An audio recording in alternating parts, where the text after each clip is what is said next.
Have you ever noticed rain?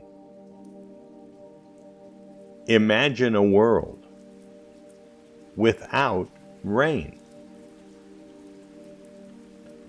I don't think you can. Welcome, friend. In just a few moments, the screen will quietly fade to black.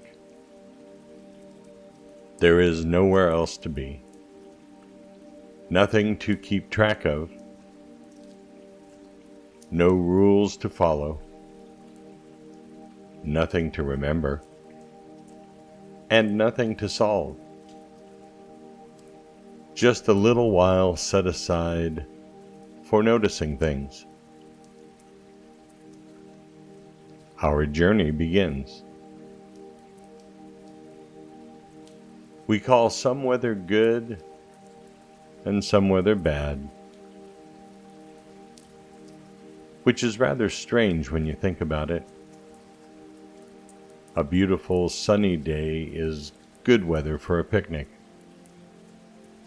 A rainy Saturday is bad weather for a baseball game, unless you're the losing team. Perhaps weather doesn't know whether it's good or bad. Perhaps that depends on where you're standing. Because somewhere, someone has been waiting for the rain. Something beneath the ground has been waiting too. Some plans will be interrupted by it. Others will only become possible because it came. Rain can send people running for shelter, or send them running outside. It can make someone cry, and someone else dance. It can end an afternoon, or begin an entire world. Perhaps rain really doesn't ruin anything. Perhaps it just changes what happens next.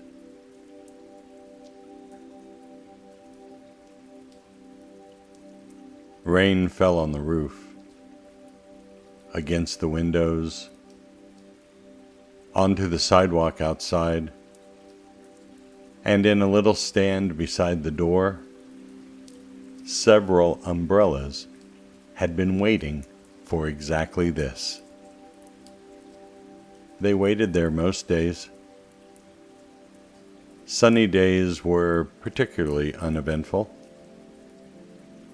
People walked past them, opened the door, left the house. Nobody looked at the umbrellas. They were very good at waiting.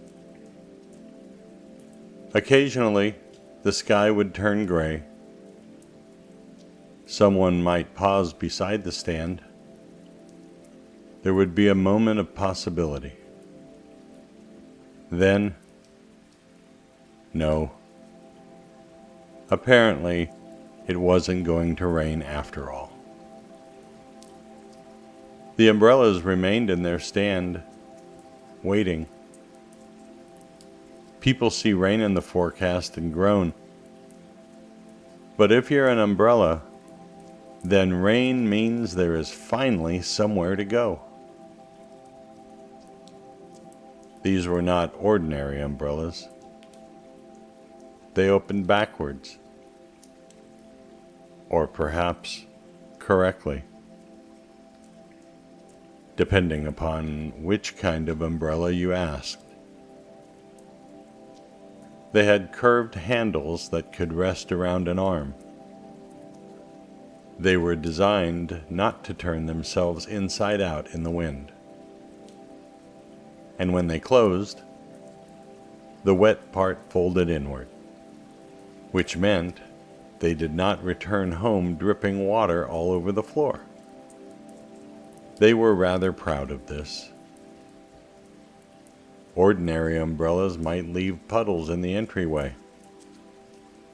These umbrellas had standards. 3 of them were particularly difficult to ignore. One carried a famous painting in warm reds and golds. Another carried a night sky filled with swirling blue stars. Another was covered in pink cherry blossoms. Being chosen, therefore, involved considerations that had very little to do with rain. What was the person wearing? Red, blue, something floral. All 3 were perfectly capable of keeping someone dry, but apparently that wasn't enough. There was also a dark umbrella. From the outside, it was almost black. Inside, it was Kelly green. This presented a problem. The other umbrellas displayed their most interesting qualities immediately. The green umbrella required a little faith. You had to choose it first. Only then could you discover what was inside.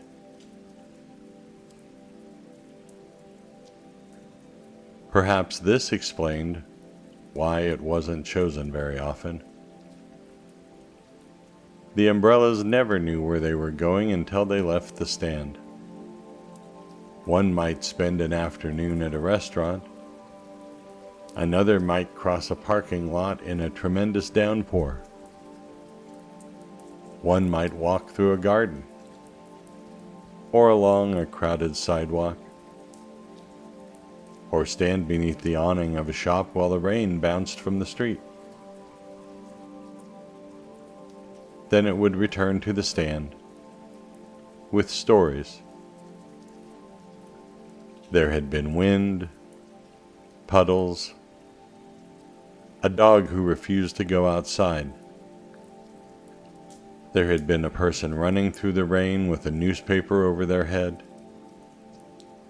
Even though the newspaper appeared to be getting wetter than the person, the umbrellas knew quite a lot about rainy days. But one umbrella knew more than the others, because one day it had gone out and it hadn't come back. The others waited. Another rainy day came. Still, it didn't return. There were several possible explanations. Perhaps it had been lost. Perhaps it had been forgotten somewhere. Perhaps someone had liked it so much they had decided to keep it.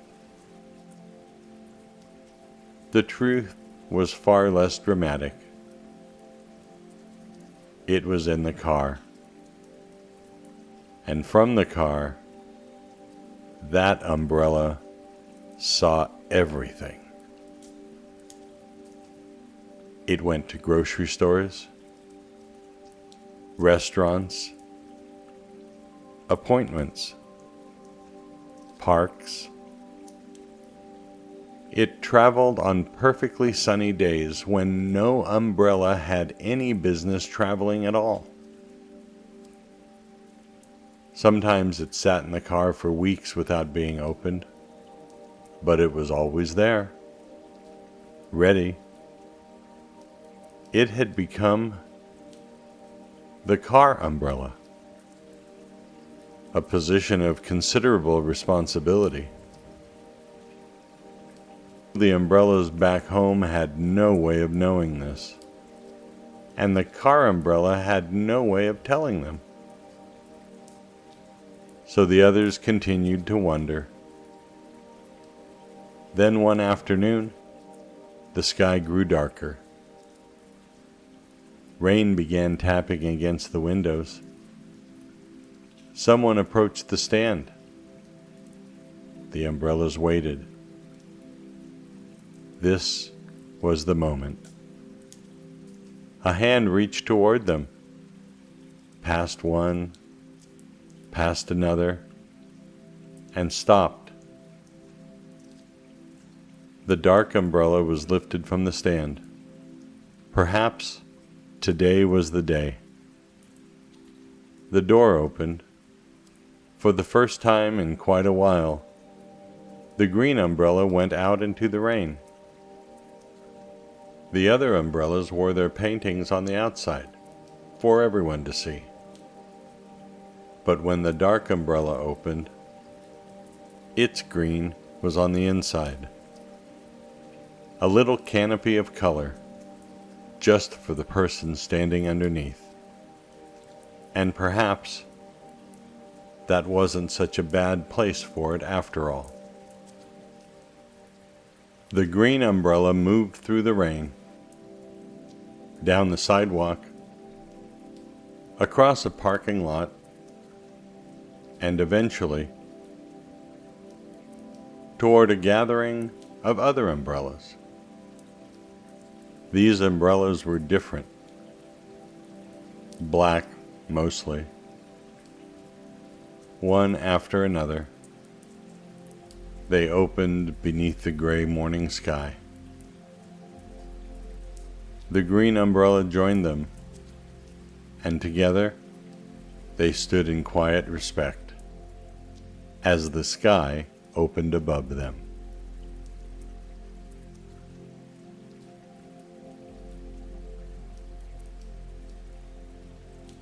Rain fell on a gathering of black umbrellas. They opened one by one, along a narrow path, beside parked cars, near a little patch of grass where rows of folding chairs had been arranged. Nobody had hoped for rain that morning, but no one seemed particularly surprised by it either. Rain somehow made sense at a funeral. People stood closer together beneath their umbrellas. A hand reached for another hand. Someone moved slightly to the left, making room beneath an umbrella for someone who hadn't brought one. The rain tapped against the fabric overhead. It landed on shoulders, on polished shoes, on bouquets of flowers, on the grass beneath everyone's feet. Someone quietly said that the sky was crying too. Perhaps it felt that way. Rain and tears have always seemed to belong together. They both gather. They both fall. They both leave little trails behind. And after a while, it becomes difficult to tell which is which. The ceremony ended. People lingered, hugged each other. They said things they had probably said before, and things they wished they had said sooner.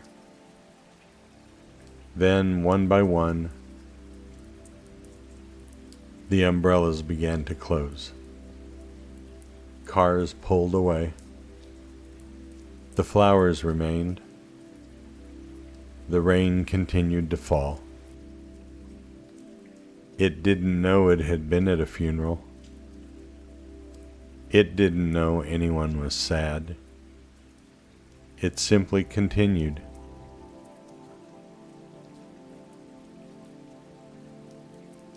A few miles away, a bride was standing at a window watching, crying.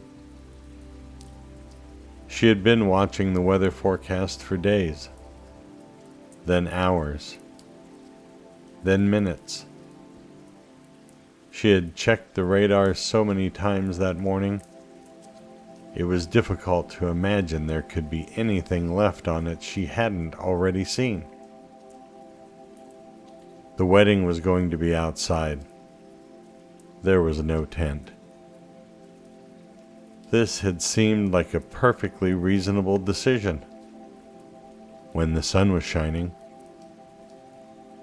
Now the chairs were wet, the grass was wet, the tables were wet, the flowers were wet, everything was wet, including, increasingly,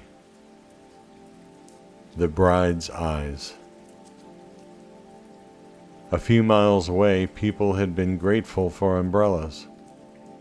Here, people were running around with them, frantically.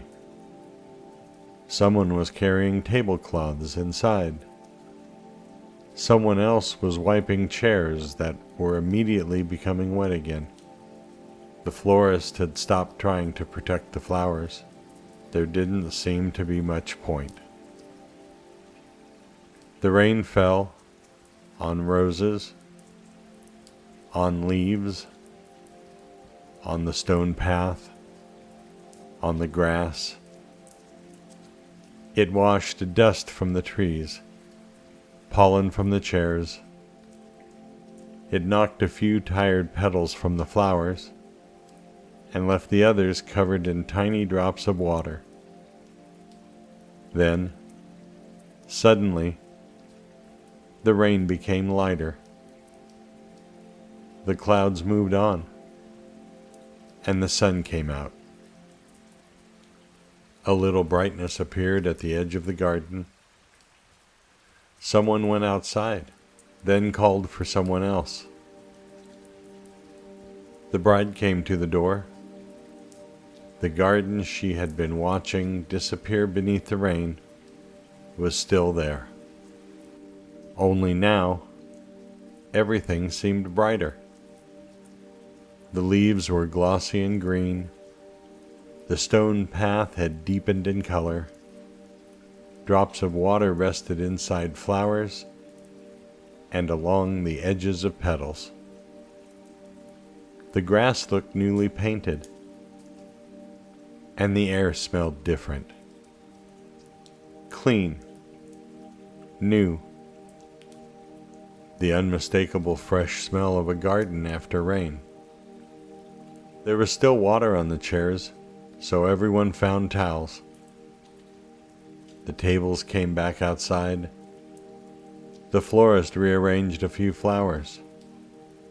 Someone decided the aisle didn't need fixing at all, and by the time the guests began arriving, the garden was ready. Perhaps even more ready than it had been before. The ceremony began, and somewhere between the vows and the photographs, someone looked up. A perfect rainbow had appeared over the garden. The photographer saw it too. Suddenly everyone was being moved. Stand over here. A little closer. Quickly. The bride laughed. All morning, she had wanted nothing more than for the rain to go away. Now she was standing beneath the one thing the rain had left behind, hoping it would stay just a little longer. Someone told the bride that rain on a wedding day was good luck. She smiled. People like to give rain meaning. At a funeral, the sky is crying. At a wedding, that rain brings good luck. Perhaps both things can be true. Or perhaps rain is simply rain. The same clouds had passed over two gatherings that day. At one, people had come together to say goodbye. At the other, they had come together to begin. The rain had fallen on both, and then it moved on. Across gardens, over rooftops, along streets, until somewhere across the city, thousands of people looked up at the sky.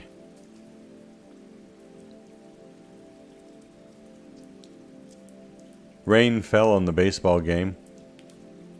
This was unfortunate, at least for most of the people there. The game had begun beneath a perfectly reasonable sky. There had been hot dogs, popcorn, peanuts, beer. Someone had already dropped a little mustard on a shirt. The home team had been winning, which meant several thousand people were having a very nice afternoon, and several thousand others were not. Then the first drops began to fall. Nobody moved. Baseball fans can be surprisingly optimistic about rain. People looked up. Some checked the weather on a phone. Others confidently announced that it was going to pass. It did not pass. The drops grew larger, fell faster. Umbrellas appeared. Ponchos came out of little plastic packages. People who had brought neither began making calculations about how wet they were willing to become. Others crowded into concourses. On the field, the players looked toward the dugouts. The umpires looked toward the sky. And then the game stopped. This is something baseball does rather well. When it rains, baseball waits. The players left the field, and another team came running out. The grounds crew. Suddenly, they were the most important people in the stadium. They pulled an enormous tarp across the field. It billowed, it folded, it caught the wind. For a few moments, the tarp appeared to have ideas of its own. But eventually, the baseball diamond disappeared beneath it. The players disappeared too. Down the steps, into the clubhouse, where a rain delay became something entirely different. There were cards, snacks, phones, perhaps a video game.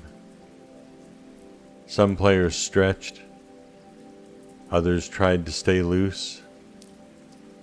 Pitchers had the particularly difficult job of waiting without letting their arms forget that they might be needed again.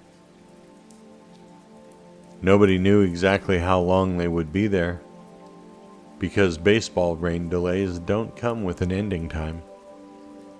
Everyone simply waits. Outside, thousands of people who had come to watch baseball sat together, or wandered about, not watching baseball. There was nothing to do, so they did other things. They bought another hot dog. They talked to the strangers next to them. Children wandered the aisles. Someone started a chant. Nobody seemed entirely sure why. Music played through the stadium. The rain fell, and somewhere, in the visitors' dugout, a team that had been losing was probably not nearly as disappointed as everyone else. Bad weather? Perhaps. Unless you're the losing team. The scoreboard remained exactly as it had been. But the game had stopped moving. For a little while. Nobody could score. Nobody could strike out. Nobody could make an error. Nobody could lose. The rain had pressed pause. Eventually, the drops became smaller, then fewer. People began looking toward the field again. The grounds crew appeared. That was promising. They began removing the tarp, and thousands of people watched, which is an unusual amount of attention for the removal of a very large piece of plastic. The baseball diamond slowly reappeared. The bases emerged from beneath the tarp. Then the grounds crew worked on the dirt. They pushed away water, added dry material where the ground was still too wet, raked, smoothed, tested. Baseball had been waiting for the rain to stop. Now, it was waiting for the field to be ready. The players returned to the dugouts. Someone threw a baseball. The crowd noticed. A cheer began, not because anyone had hit a home run, not because anyone had scored.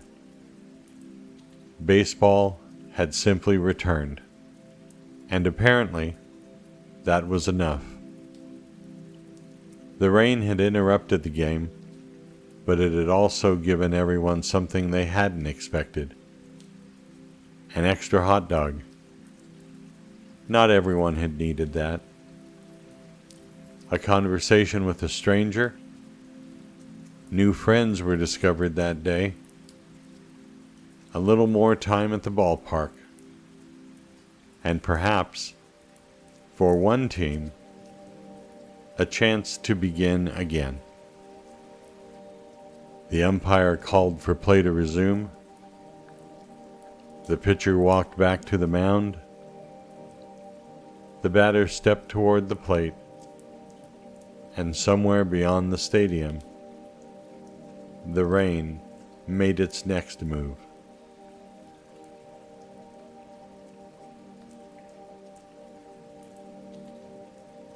Rain fell on Saturday morning.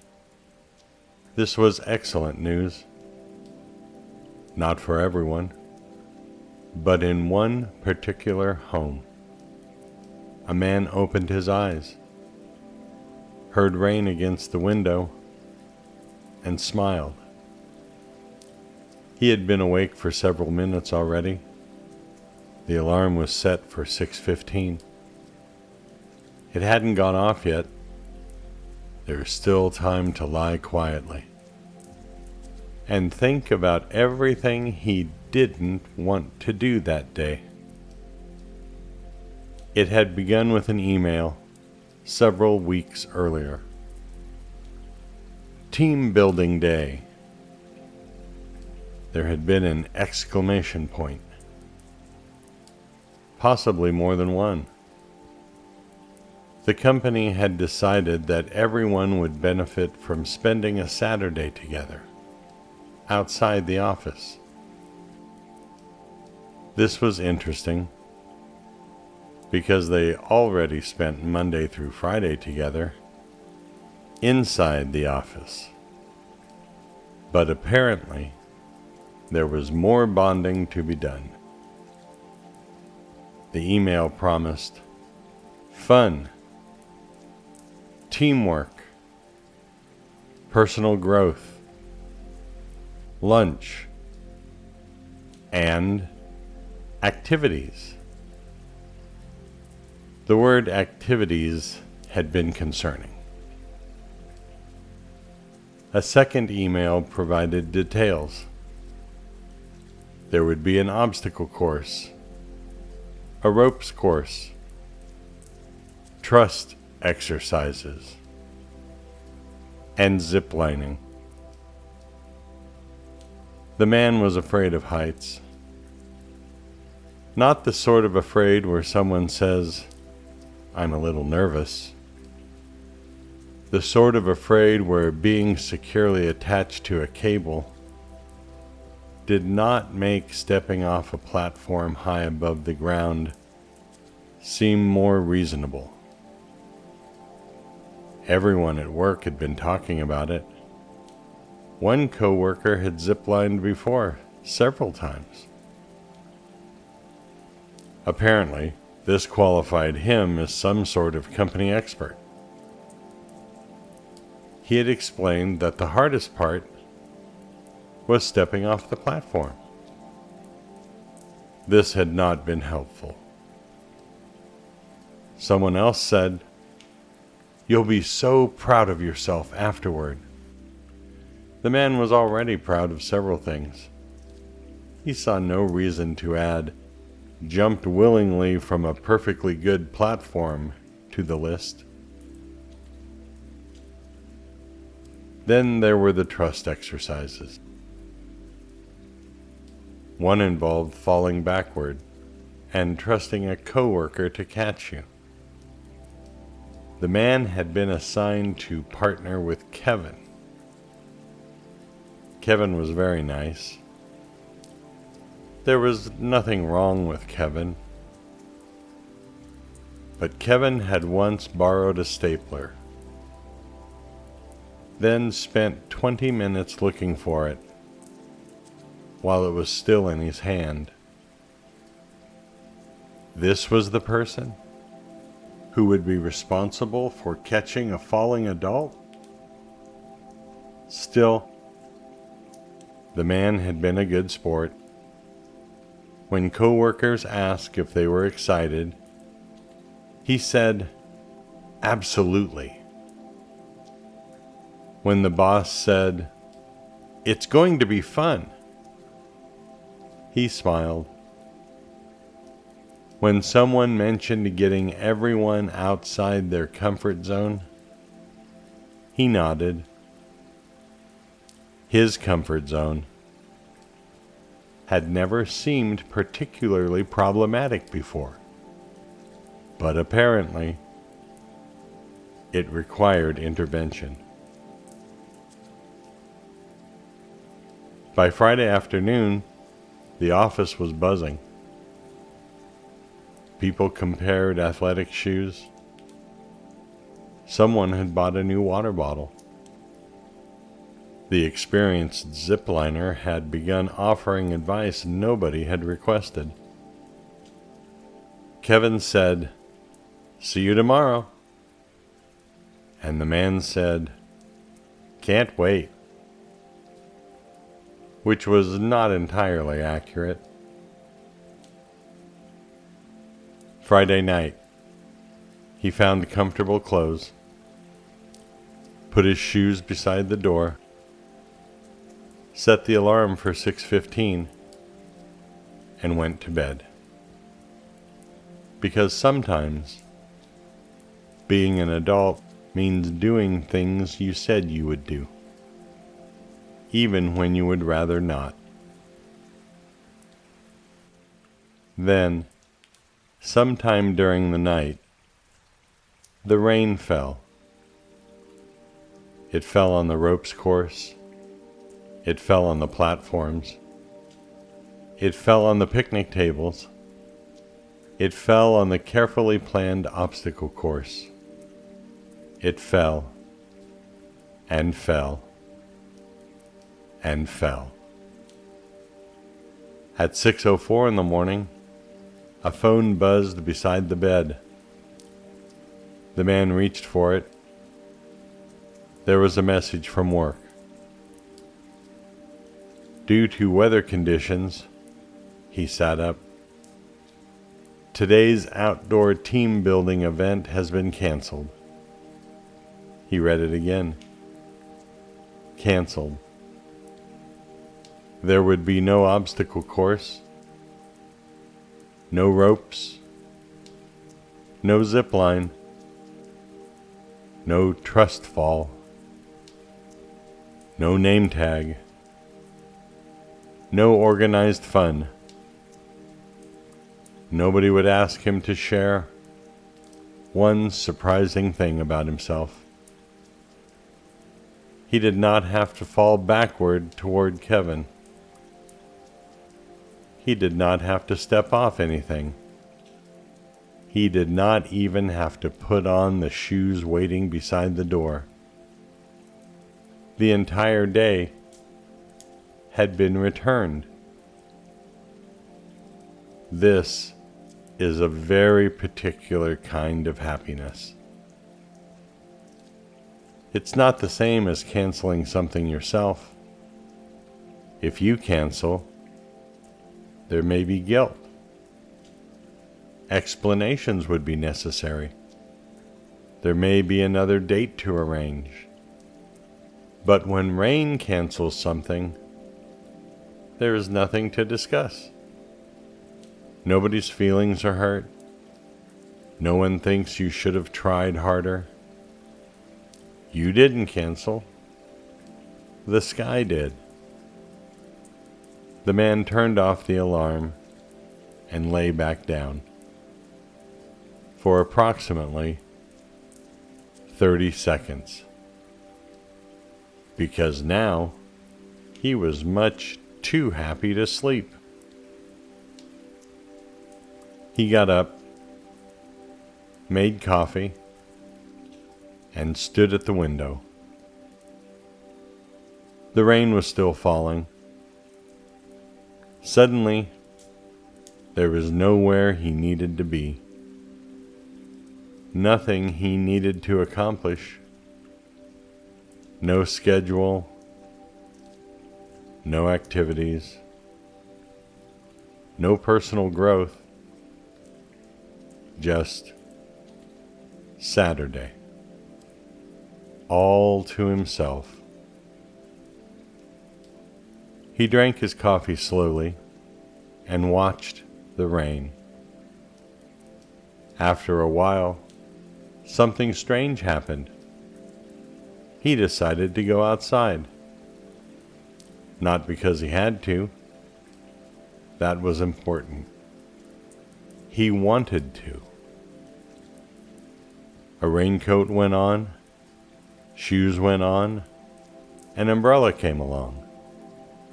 Outside, the neighborhood looked different. The street was shining.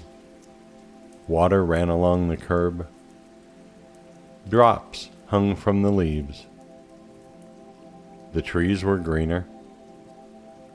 The sidewalks were empty. Everyone sensible was probably inside. The man walked. There was no destination.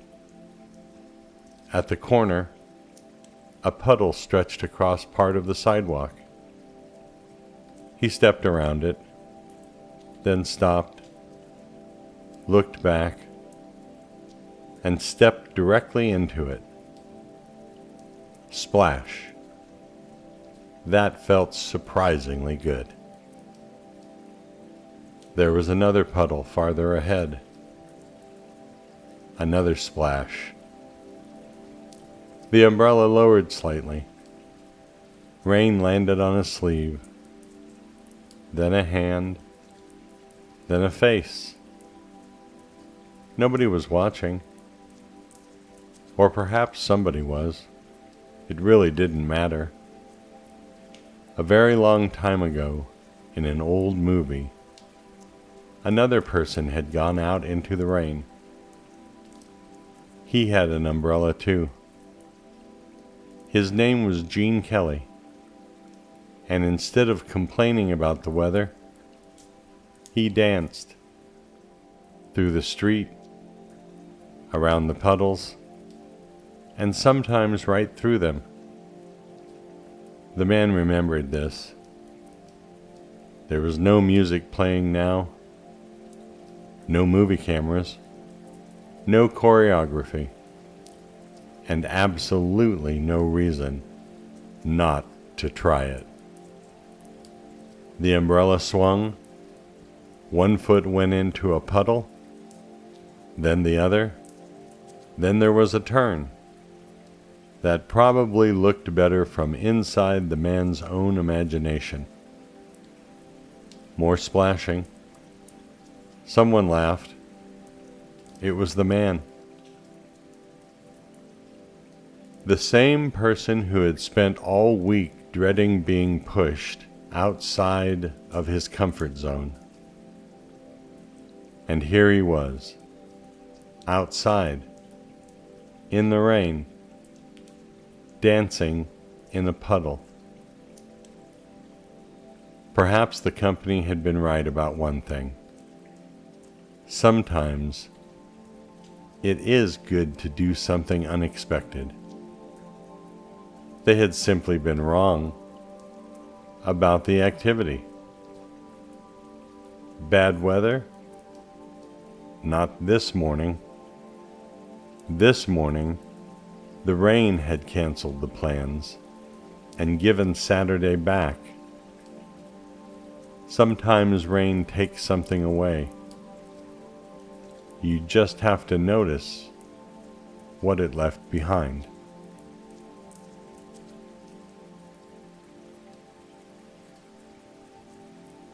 The rain fell on the forest. It gathered on leaves, ran along branches,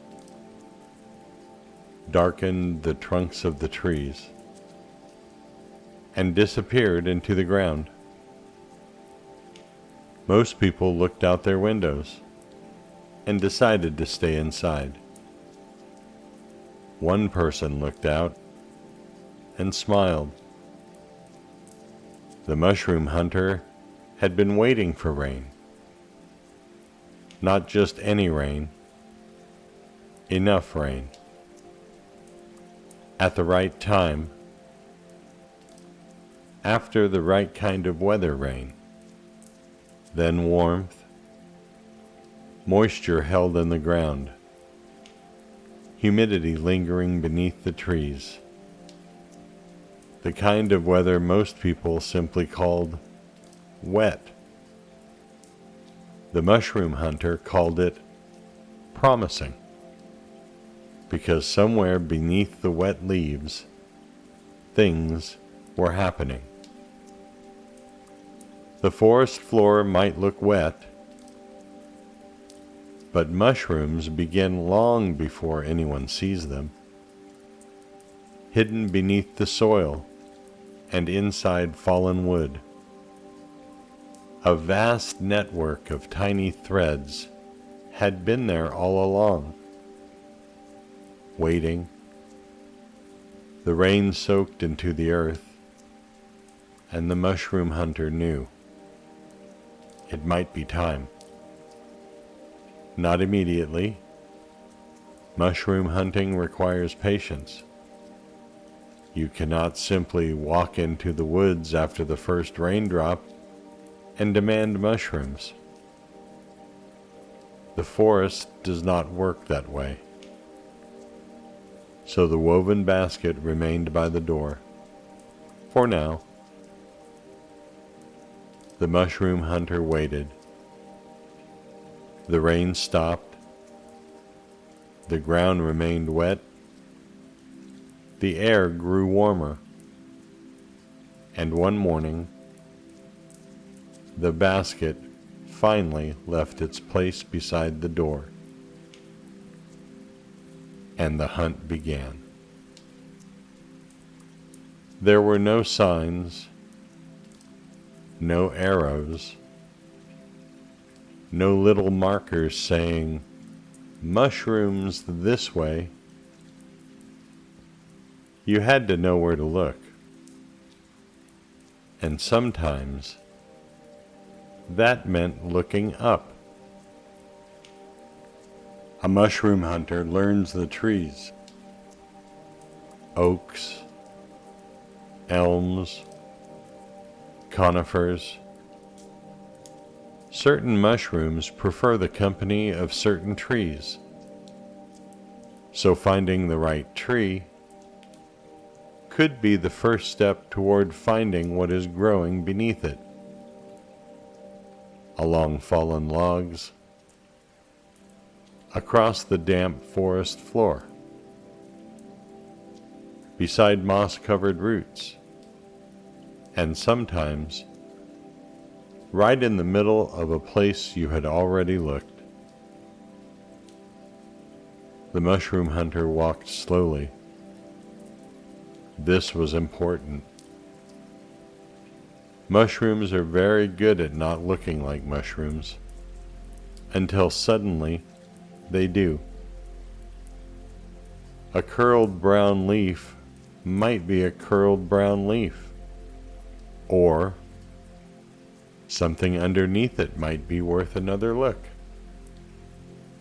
The hunter stopped, moved the leaf gently aside. Nothing. The walk continued. A squirrel hurried across a branch overhead. Water dropped from somewhere high in the trees. The basket remained empty. Then, there, near the base of a tree, a little patch of gold. The hunter crouched down. Golden yellow, almost orange. Their caps curled softly at the edges. The hunter lifted one closer.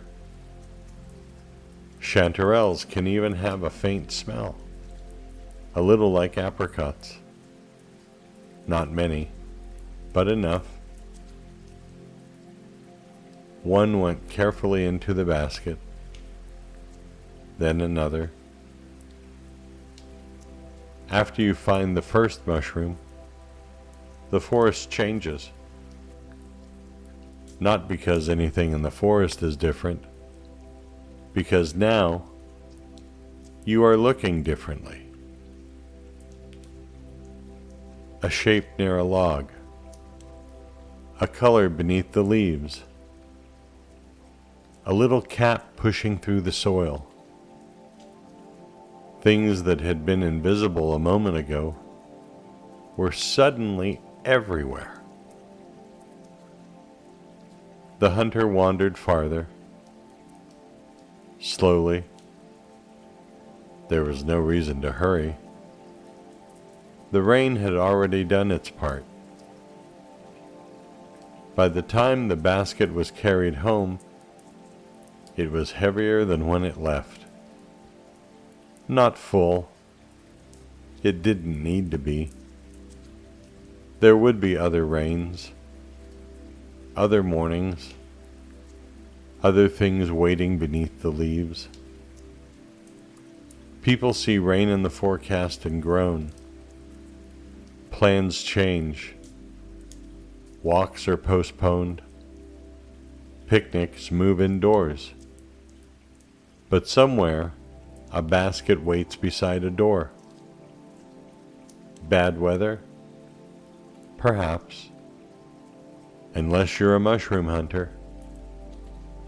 Farther away, there are places where nobody waits for the rain, because the rain has always been there.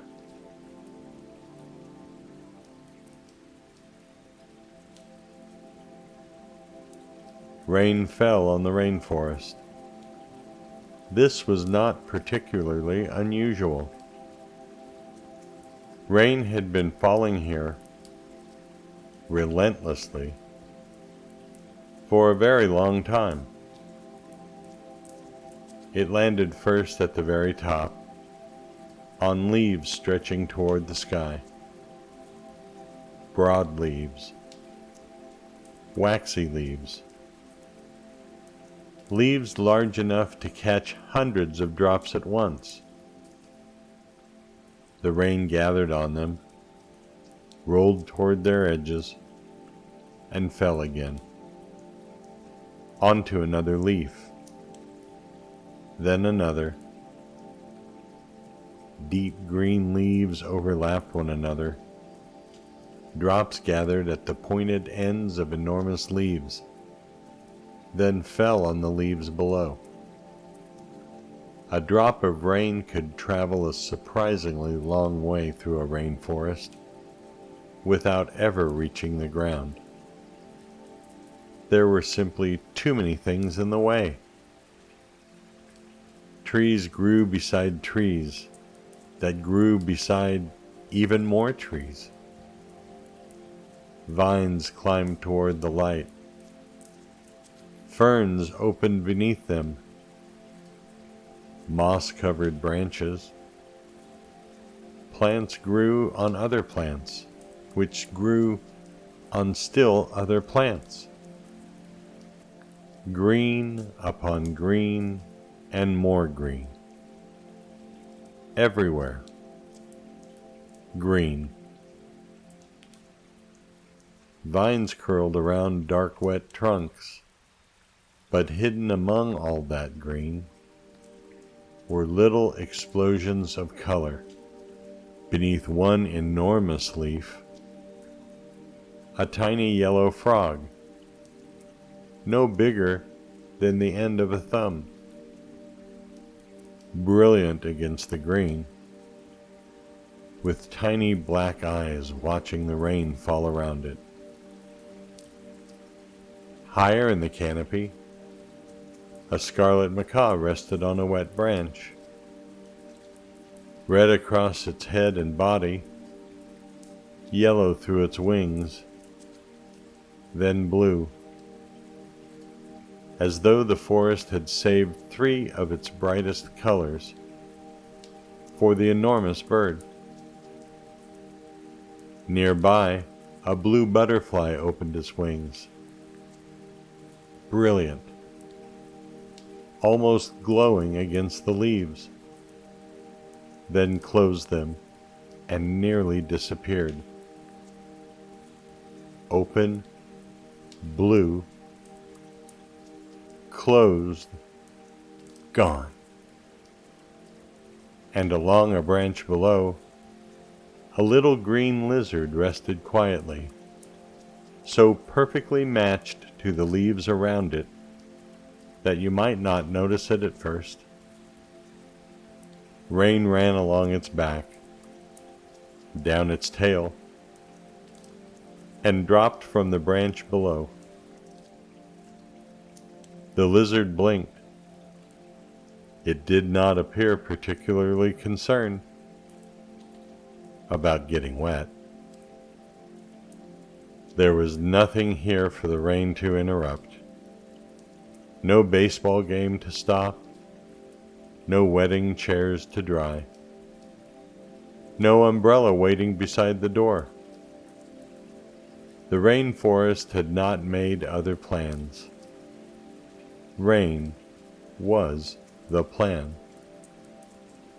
It filled streams, fed roots, collected in hollows, dripped from leaves, ran down trunks, and eventually, some of it reached the forest floor. Down here, the light was different. Soft, green, filtered through everything growing above. Drops landed on fallen leaves, on mushrooms, on moss, on things already beginning to become part of the earth again. The ground absorbed what it could. Roots took what they needed. Streams carried some away.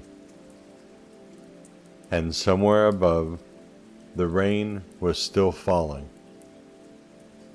There was no real beginning to it, and no particular ending.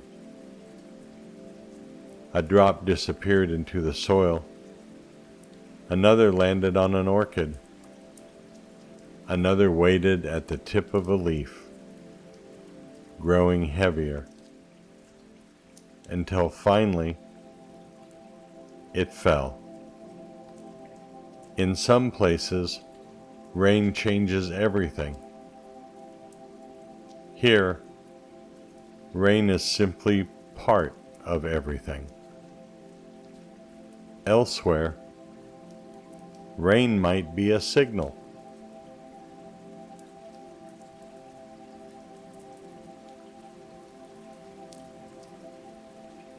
Rain fell on another forest at night. A warm spring rain. Not heavy, not dramatic, just steady enough to make the leaves shine, to soften the ground, to fill the little spaces between roots and stones. Most of the forest appeared to be asleep, but beneath the leaves, something had noticed. A salamander moved, then another. They had spent much of the year hidden away, beneath logs, under rocks, inside small burrows in the earth. Quiet, cool, almost impossible to find. But on certain nights in early spring, when the ground was thawed, and the temperature is right, and the rain begins to fall, the salamanders come out, all at once, or at least it can seem that way. People who know to watch for nights like this have a name for it. The big night. They emerge from places where nobody knew they had been waiting. Small spotted salamanders, black and yellow against the wet brown leaves. Others, dark and smooth, moving quietly through the rain. They are going somewhere, toward pools in the forest, temporary pools filled by winter snow and spring rain. For much of the year, some of these pools may not exist at all. But tonight, they are exactly where the salamanders need them to be. And so, the journey begins. Across leaves, over roots, around stones, slowly. A salamander does not hurry simply because it has somewhere important to be. But the forest has changed since salamanders first began making journeys like this. There are roads now, and sometimes the pool is on the other side. So on certain rainy spring nights, something else comes out into the rain. People. In some places they are called salamander crossing brigades. They put on boots, raincoats, reflective vests. They carry flashlights, and they walk slowly along dark, wet roads, looking down. A tiny salamander appears in the beam of a flashlight. Traffic waits, or the road has already been closed for the night, and a creature only a few inches long continues across. One salamander, then 2 more, 10 more. Suddenly the road is alive with salamanders. On nights like this, black bodies, shiny with rain. 2 rows of bright yellow spots running along their backs, some no longer than a hand, moving slowly across the wet black pavement. Yellow spots appeared everywhere, like tiny lights scattered across the road. They continued toward the trees, a steady procession across the road. Thousands of salamanders moving through the forest, all headed toward the same temporary pools. Creatures that were almost impossible to find yesterday are suddenly everywhere. People count them, watch them, sometimes help them safely along. They could have stayed home. It is, after all, raining. But this is the night everyone has been waiting for. The salamanders, the people, perhaps even the pools. The rain falls on all of them.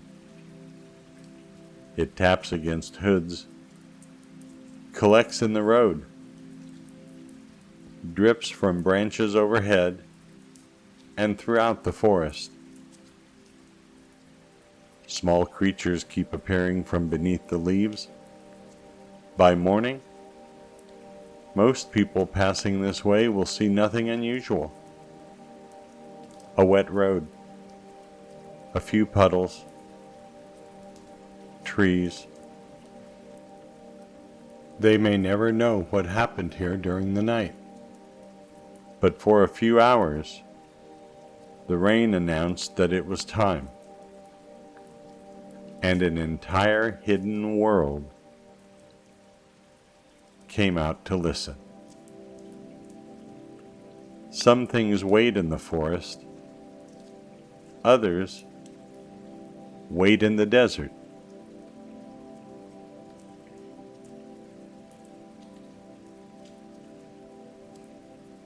Rain fell on the desert. For a moment, the ground seemed almost surprised.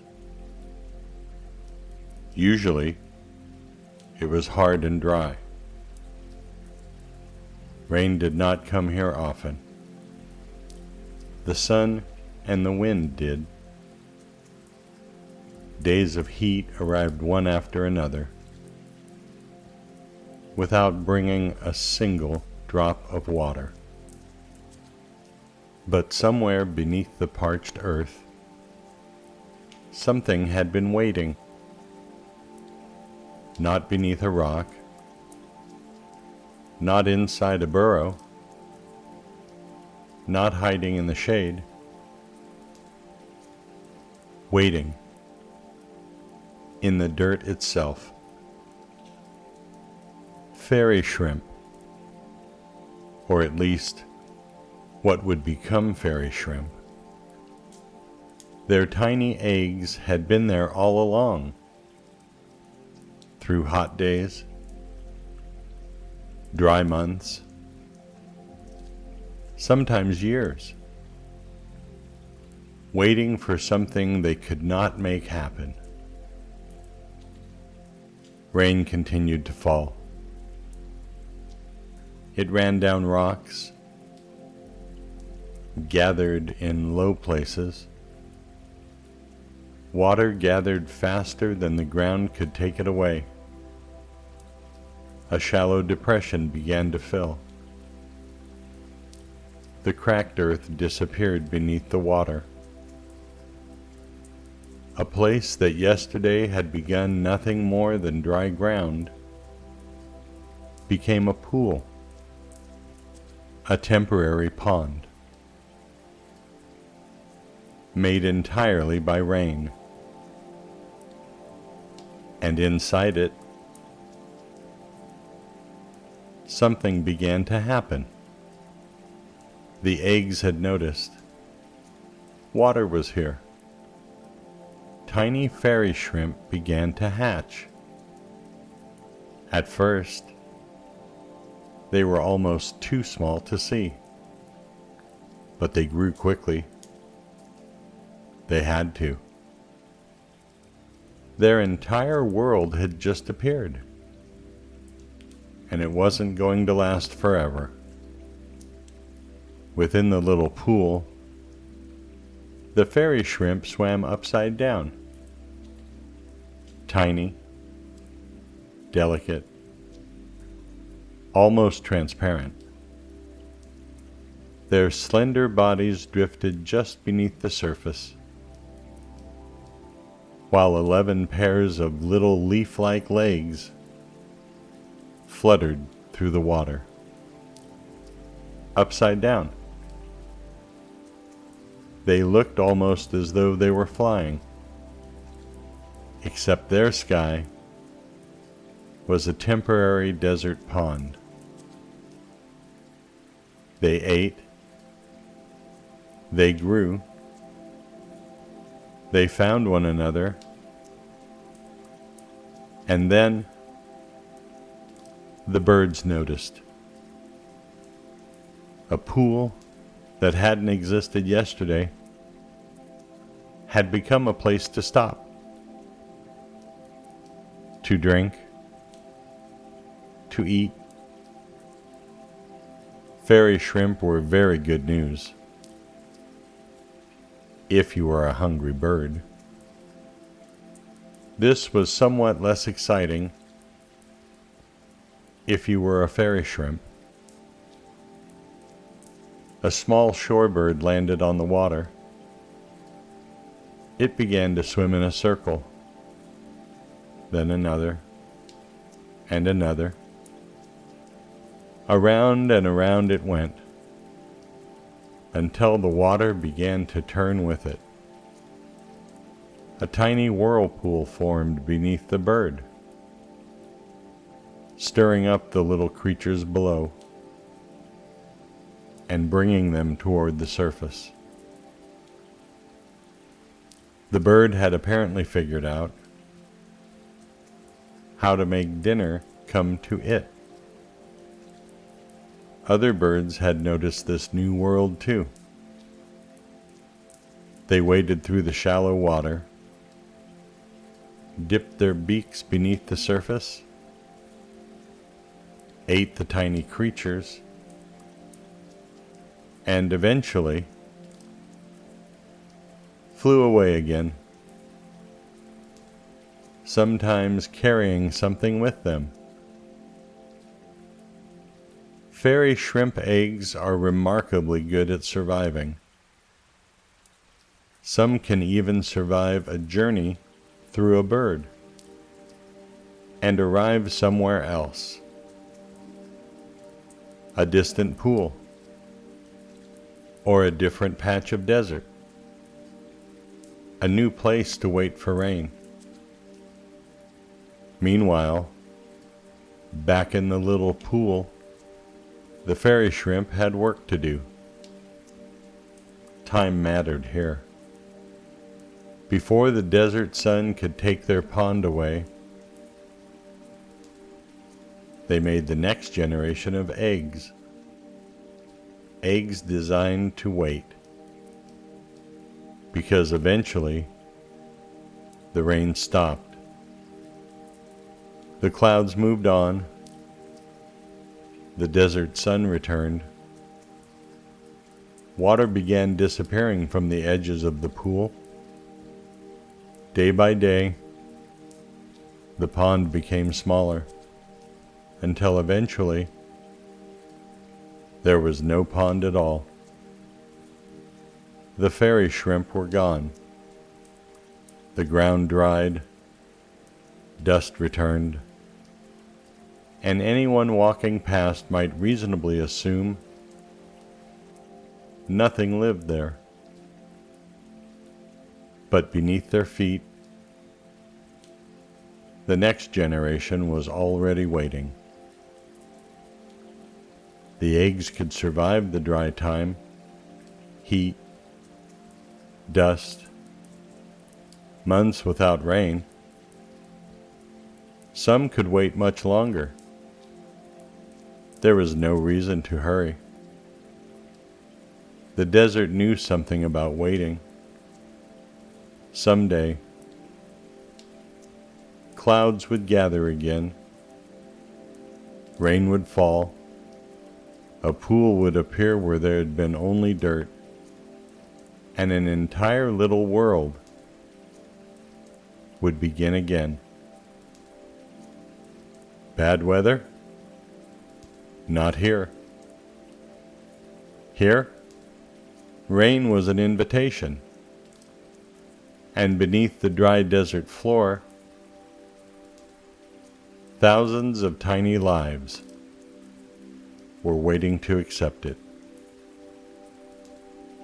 Rain can bring a desert to life.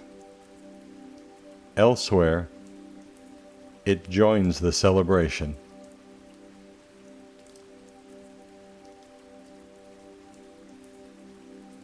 Rain prepared to fall on a world of color. Pink, yellow, green, blue, orange, purple. Color covered everything. The streets, the walls, the pavement, clothes, hair, faces. Even people who had begun the day wearing white were no longer wearing anything that could be reasonably called white. The festival had begun the night before, and since morning, people had thrown colored powder into the air. At friends, at family, at strangers, at anyone who happened to be standing nearby.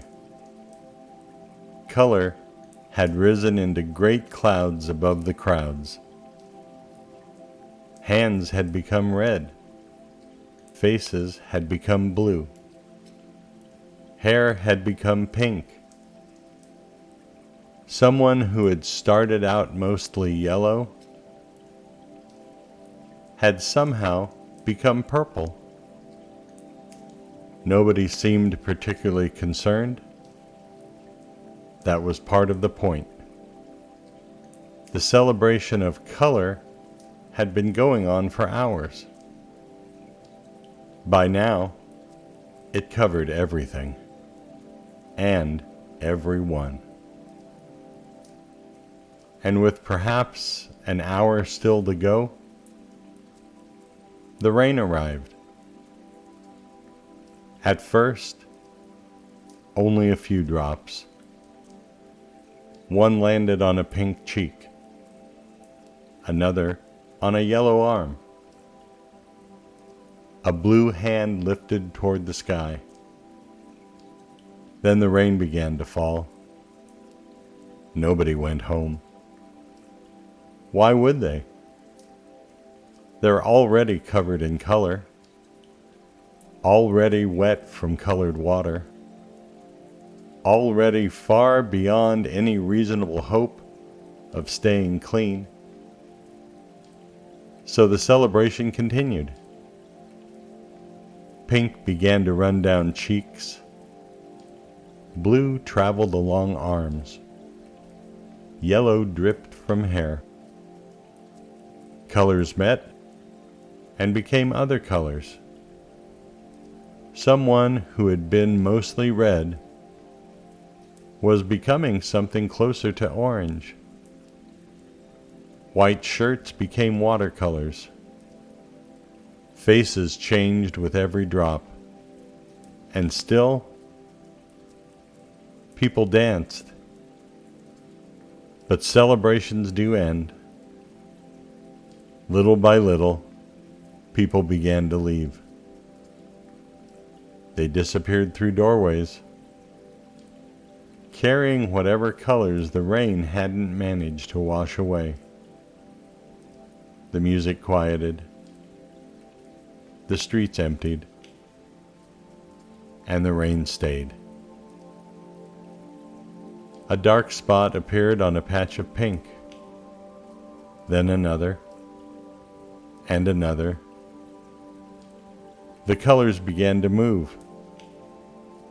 Pink ran into yellow, blue met red, green slipped along the edge of the street. Tiny rivers of color formed along the pavement, swirling together as they went. For a little while, the rain made everything even more colorful. A puddle became purple. Water running from a step turned orange. A little stream along the curb carried several colors at once. The world had become a watercolor, and the rain was holding the brush. Slowly, the colors became lighter. A wall appeared beneath a handprint. The pavement returned beneath the pink. Steps emerged. The street began to look like itself again, but not all at once. Here and there, a little blue remained, a streak of yellow, a stubborn patch of pink. Tucked somewhere the rain hadn't quite reached yet. Tomorrow, there might still be traces. Evidence that something joyful had happened here. Rain washes away many things. Dust, pollen, footprints, the dirt left behind by winter. Sometimes